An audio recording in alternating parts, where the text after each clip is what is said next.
In 2023, Elon Musk, the richest man in the world, was dethroned, and in his place, a mystery man took the crown. Louis Vuitton, Christian Dior, Gucci. Brands that everybody knows and admires. Whether on Instagram, the world's biggest runways, or the most powerful presidents, their products are everywhere. And they all have one thing in common. They are all owned by one man, Bernard Arnault. The richest man in the world, who single-handedly built the biggest luxury conglomerate in the world, LVMH.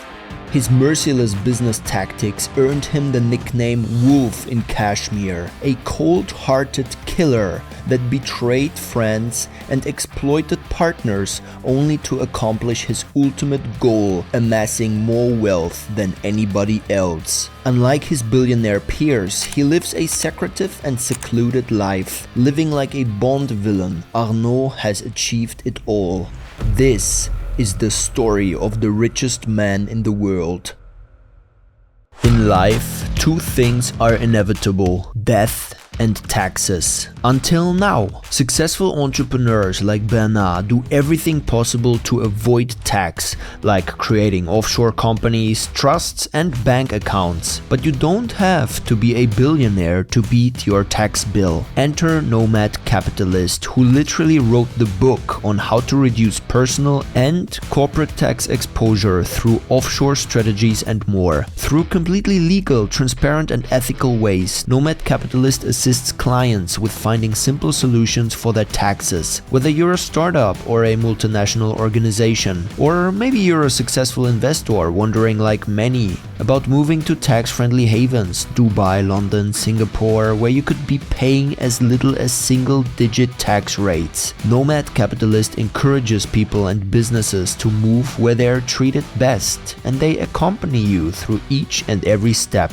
While tax advisors are renowned for charging a lot and delivering little, Nomad Capitalist truly takes the time to get to know their clients, understand their unique circumstances and offer a tailored solution. Whether it be establishing a foreign bank account, moving legally or physically abroad, getting dual citizenship. Some think they only have to move abroad, but the answer isn't just moving, but being strategic to maximize the benefit from moving. If you want to use the same strategies that big companies like LVMH use to avoid tax, Nomad Capitalist offers a premium service to assist with the complexity of moving abroad and reducing your tax. Open up a whole new world of opportunities today and click the link in the description. On March 5th, 1949, Bernard is born in Roubaix, France. Bernard never has to worry about anything. While some pick apart the rubble in post-war France, he learns piano and plays tennis, the typical rich kid lifestyle. His father studied engineering at one of the country's best universities and took over his father-in-law's civil engineering company, Freres-Savinel. For his son, he has similar plans in mind. From early on, Bernard learns about business and entrepreneurship, the importance of taking risks, and being ambitious. Hence, it comes as no surprise that he wants to study here. Only a select group are eligible to study at École Polytechnique, and he's one of them. Equipped with his diploma in engineering, he begins working for his father's company. With his excellent business acumen and, frankly, a bit of nepotism, he climbs the ranks. Despite early success, Bernard doesn't feel happy about what he has achieved so far. His entire life, he has been praised for the fortune his father had built. Bernard has had enough. He wants to step out of his father's shadow to build an even greater legacy. Since his childhood, Bernard has been fascinated by luxurious products. Chanel, Cartier, Hermès, the list of popular luxury brands goes on and on. Unlike others, he isn't deceived by class and elegance, but recognizes their insane pricing power and profit margins. Without a doubt, luxury products are the perfect bricks to build an empire. Bernard can already envision his legacy, being the king of luxury. No, king of the world. How do you build a luxury empire? There are two different ways. You could start your own business, dominate the market, and grow exponentially. A long and tedious process as you fend off competition and develop your brand. Or you could just buy all the competition. For years, Arnault has had his eye on the luxury goods manufacturer Christian Dior. I was looking at several ideas and I hit Christian Dior, and immediately I thought this brand has a lot of potential. He seized the opportunity to revitalize the fashion house with the right management to transform Dior into a global luxury brand. Despite all his efforts, its owners don't sell it to him. But to every good businessman, problems are just hidden opportunities.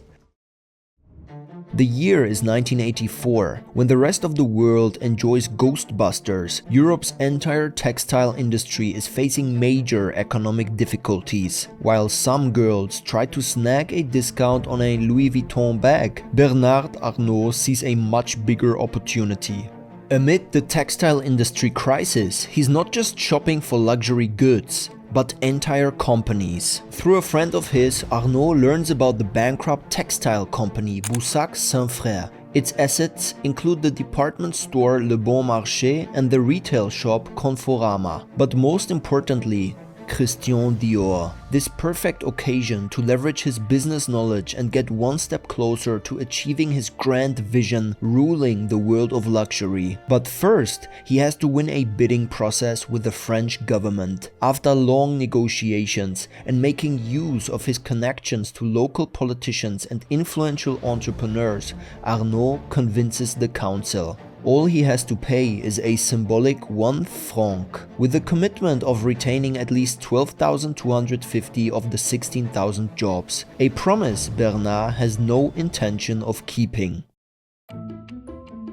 Boussac has many problems: sky-high debt, declining profitability, and general management issues. Without cash, the company is doomed to fail in its current state, and so Bernard Arnault gets to work. He streamlines operations and cuts costs. The sale of most divisions generates $500 million, enough money to refocus the company. But it comes at a cost. 9,000 people get laid off as branches are sold to foreign investors. In the end, Arnault strips Boussac to its core, only keeping the department store Le Bon Marché and its initial target, Christian Dior. With enough cash in his hand, he is ready to start expanding. In no time, the company generates more than $2 billion in revenue. Owning multiple fashion brands and equipped with enough money, Arnault now has some serious skin in the game. But for him, participating is not enough. He wants to win.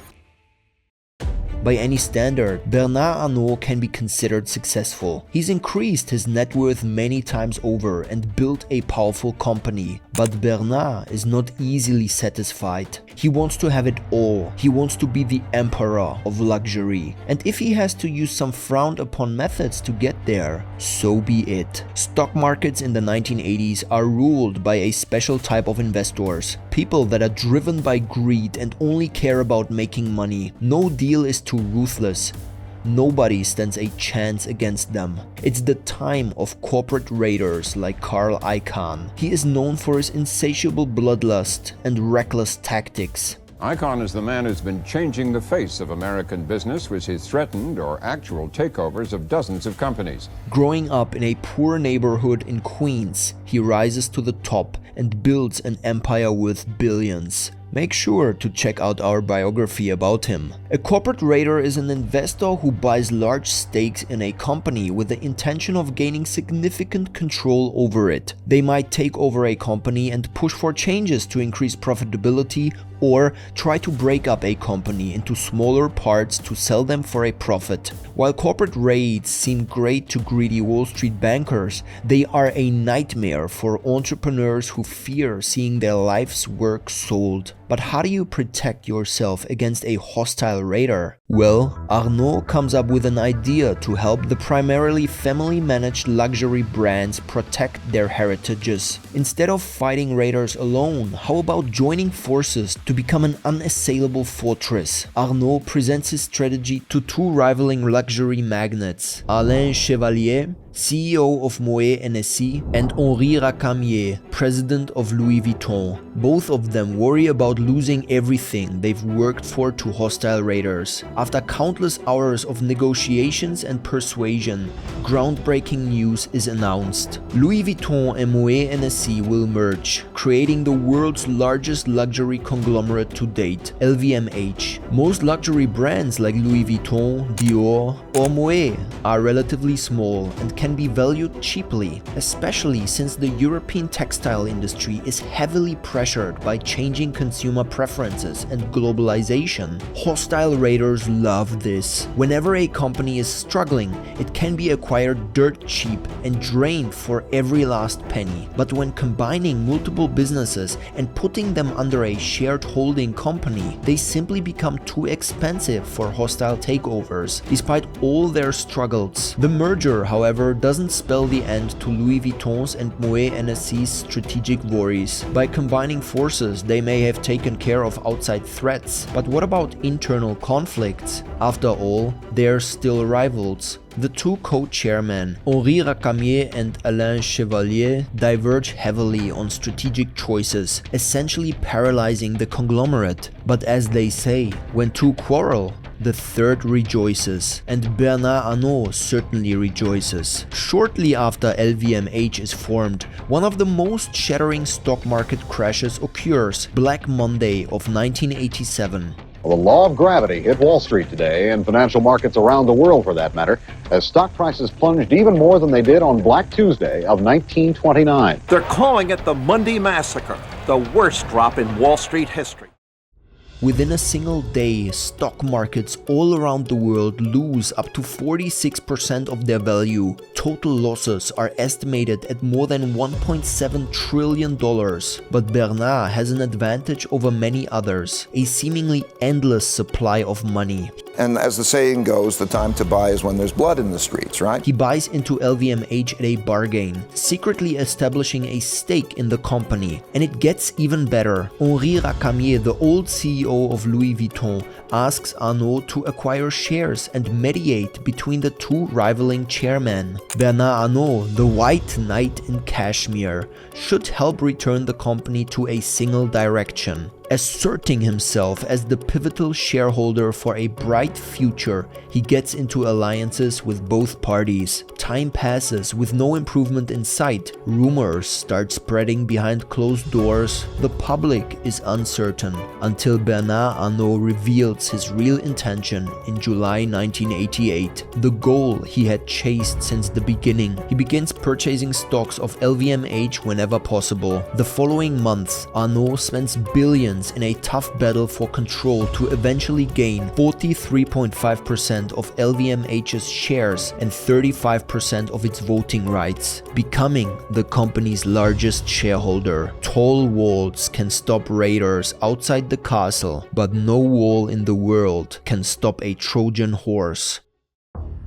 In January, he is elected chairman of the executive board and kicks out the old management. The company is now confronted with a dire future. Bernard Arnault has turned companies around before, but will his massive bet work out this time? LVMH's current state is far from perfect. Arnault faces a daunting challenge: how to turn around a struggling company. The luxury industry is highly competitive, and the company's brands struggle to define themselves. After identifying all issues within LVMH, he starts selling unprofitable divisions. The company has to be lean and efficient. He eliminates layers of unnecessary management, streamlines operations, and cuts costs, restructuring the company drastically. To make LVMH globally recognized, it needs to expand beyond France. Arnault begins opening stores in every major city. Knowing about the role of marketing, he invests heavily to increase visibility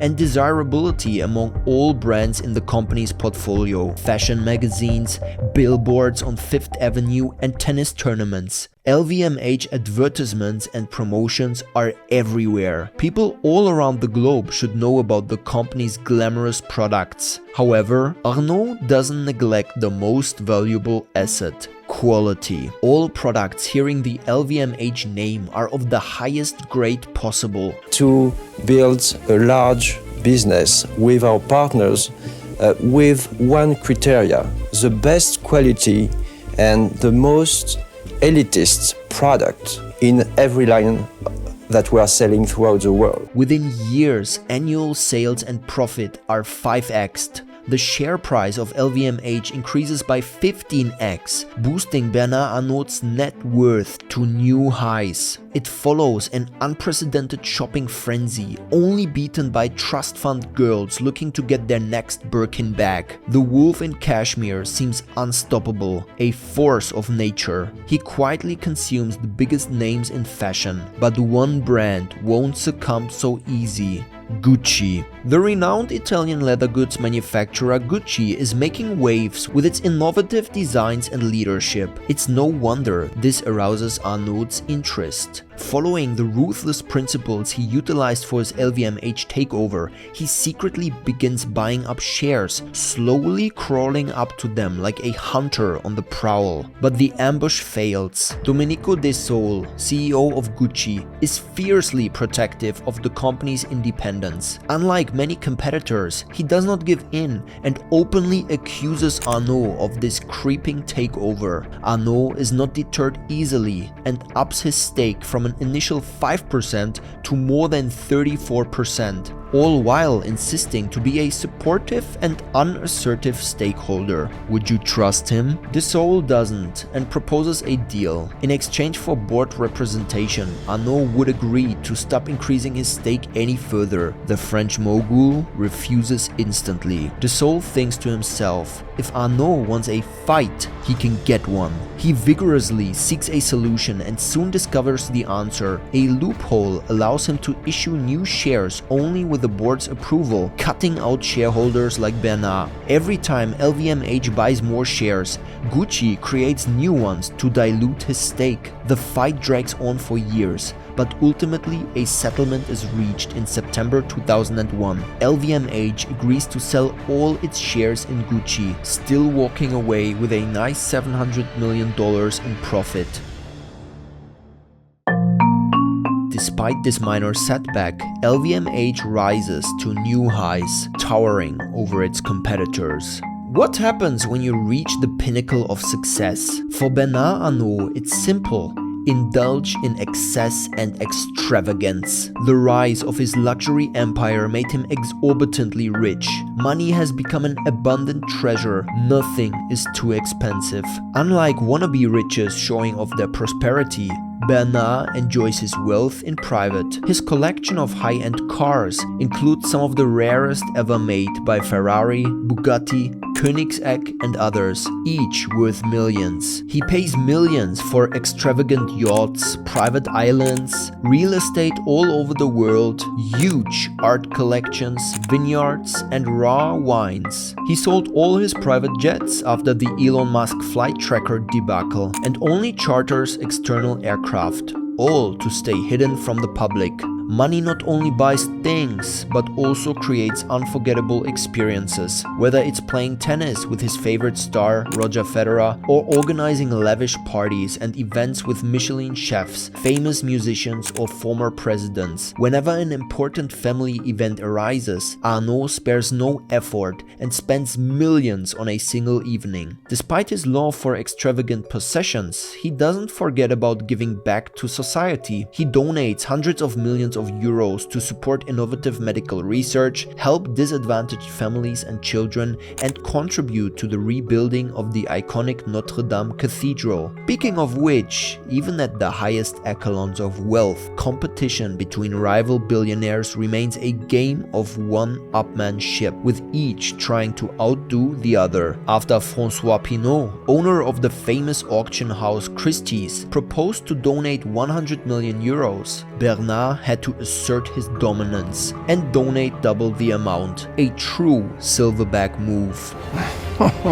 As impressive as his philanthropic efforts have been, his legacy extends far beyond charitable giving. His incredible success in the business world is undeniable, having transformed LVMH into the global luxury empire worth 460 billion it is today. With seemingly no end in sight, only one question remains. Will any company ever be able to rival the colossal monster Bernard has created?